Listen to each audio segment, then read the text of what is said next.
Dans ce nouveau programme, je vais vous commenter l'épisode final de votre série philippienne La mariée tueuse. Let's go. Tout commence avec Elias qui se précipite vers Emma pour la sauver. Il se dit qu'il ne s'en ira sans elle. Emma est possédée par l'esprit de Camilla, cette dernière a l'air de devenir folle. Par la suite, Camilla finit par se libérer de son emprise et retrouve son corps. Elias se précipite rapidement vers Emma pour la soutenir. Camilla s'énerve contre Emma, et lui dit qu'elle a rompu sa promesse. Mais cette dernière lui fait comprendre que ce n'était pas nécessaire, car si elle fait une chose pareille, jamais elle ne retrouvera la paix, et jamais elle ne pourra s'élever. Elle l'aime beaucoup, raison pour laquelle elle mérite de vivre en paix. Cette dernière lui dit qu'elle ne retrouvera jamais la paix si elle n'a pas pu retrouver sa fille. C'est impossible. Camilla réagit avec rage. On dirait une lionne déchaînée. Pour la rassurer, Emma se rapproche petit à petit d'elle, en lui promettant de retrouver sa fille par tous les moyens. Par contre, elle se demande si elle n'est pas déjà assez pour Camilla.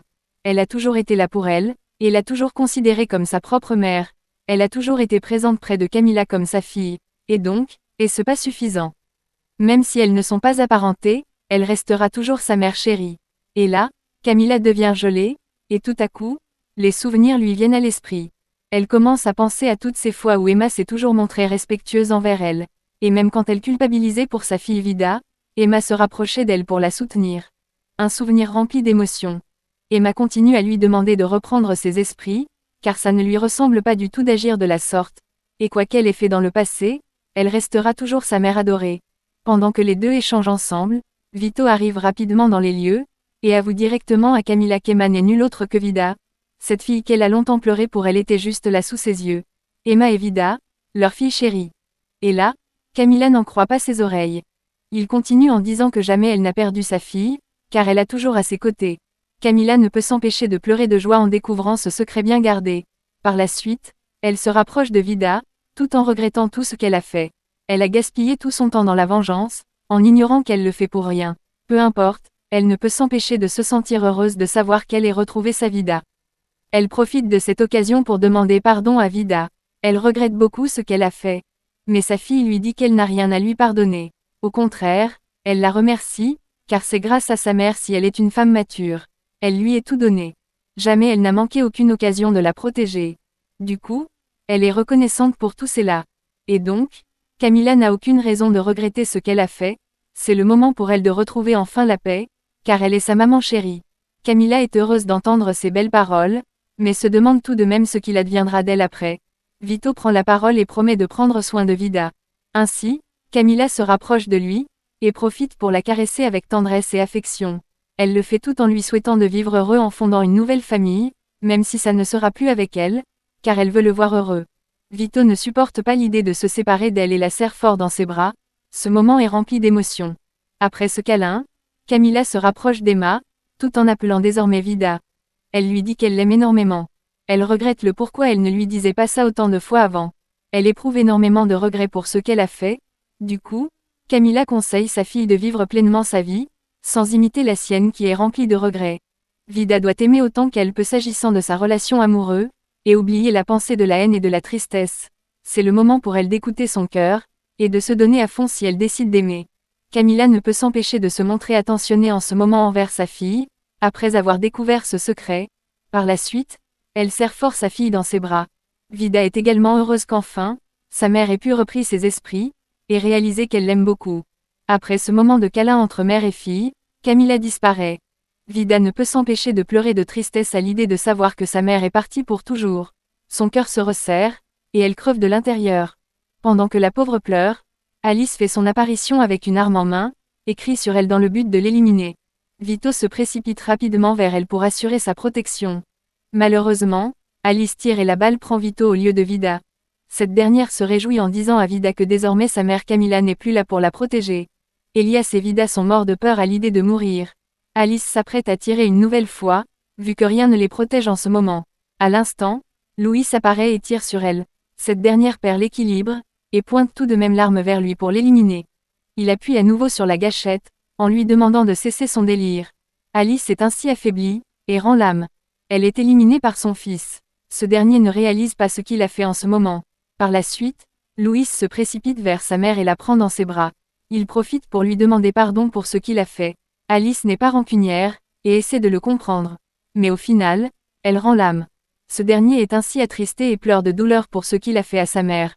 Quelque temps après ses funérailles, Louis se rapproche de la tombe de sa mère pour lui rendre hommage. Même si Alice était la méchante dans l'histoire, elle reste toujours celle qui l'a mise au monde. Du coup, il lui rend visite pour honorer sa mémoire et prier pour elle. De son côté, Iking est plongé dans un sommeil, dans lequel il fait un affreux cauchemar. Les souvenirs de toutes ces violences qui a eu lieu dans le passé le hantent, par la suite il finit par se réveiller. Et à sa grande surprise, Camilla et les autres sont juste là sous ses yeux. Mais leur but précis c'est de venir à lui pour lui transmettre un message important. Ce message consiste à dire à tout le monde dans ce lieu la vérité, et la version authentique des faits qui se sont produites. Car avec cela, ça pourrait changer les choses, ce monde pourra recommencer à fonctionner dans la normale. Quelques jours après, Vito se dirige en voiture où vit sa fille. Cette dernière s'est enfin remise après tout ce qui s'est passé. Elle se rapproche de Vito et le salue, tout en l'appelant papa. Ce dernier se sent un peu gêné, mais dit à sa fille qu'il finira par s'habituer. Ensuite, ils se font un câlin père et fille. Dans la voiture, Luna leur met la pression de se dépêcher. Ainsi, les deux se précipitent pour se rendre à la cérémonie. Une fois à la réunion, Luna taquine Sonia en lui disant qu'elle s'est interférée entre deux personnes très proches sans s'en rendre compte. Elle fait allusion à Mario et Mildred. Cette dernière devient nerveuse et demande à Luna de se taire. La situation amuse Mario qui affiche un léger sourire. Luna s'adresse à son tour à Mario en lui disant que Mildred a des sentiments pour lui. Et si elle était à sa place, elle l'aimerait en retour. Il n'a pas idée à quel point il serait chanceux d'avoir Mildred comme copine. Et là, Mario tourne son regard vers Mildred. Mais cette dernière est beaucoup timide pour lui avouer en le regardant en face. Face à ce malaise, Luna dit à son amie que la vie est très courte. Elle devrait prendre des leçons sur tout ce qui s'est passé récemment. Et encore une fois, elle lui fait un clin d'œil lui disant de se rapprocher de Mario. Ce dernier a également l'air timide, vu qu'il n'ose pas se prononcer. Après ce petit jeu amusant, Louis arrive et prend la parole en disant que pendant des années, ils ont cru à une histoire qui a fini par les diviser. Et elle a été utilisée d'innombrables fois, dans le but de semer la haine dans le cœur de la population. Mais aujourd'hui, un cadeau, venant de la grande victime de cette histoire fausse, qui est nulle autre que Camilla de la Torre. En effet, elle a découvert la vérité derrière l'histoire de Belinda et Armando. Il était amoureux, et n'avait aucune haine l'un envers l'autre. Il ne l'a jamais violée, ni tuée. Car tout ce qu'il voulait, c'était de commencer une nouvelle vie avec elle. La vérité à propos de leur histoire a été oubliée et ensevelie dans un mensonge. Et le même mensonge a détruit cette ville, en divisant les gens. Mais aujourd'hui est un nouveau jour. Ils pourront tous ensemble repeindre la vérité avec leurs propres couleurs. C'est possible de recommencer à nouveau une nouvelle histoire. Ceci est le cadeau que leur ait laissé Camilla de la Torre. Plus tard dans la journée, les deux jeunes amoureux se retrouvent seuls dans leur coin, en train de jouer ensemble comme des gamins. Ce moment est magnifique et renforce leur relation. Emma ne peut s'empêcher de rire aux éclats en étant en compagnie d'Elias. Ce dernier fait de son mieux pour rendre sa partenaire heureuse et folle de joie. Ce moment est plein d'émotion et de romance.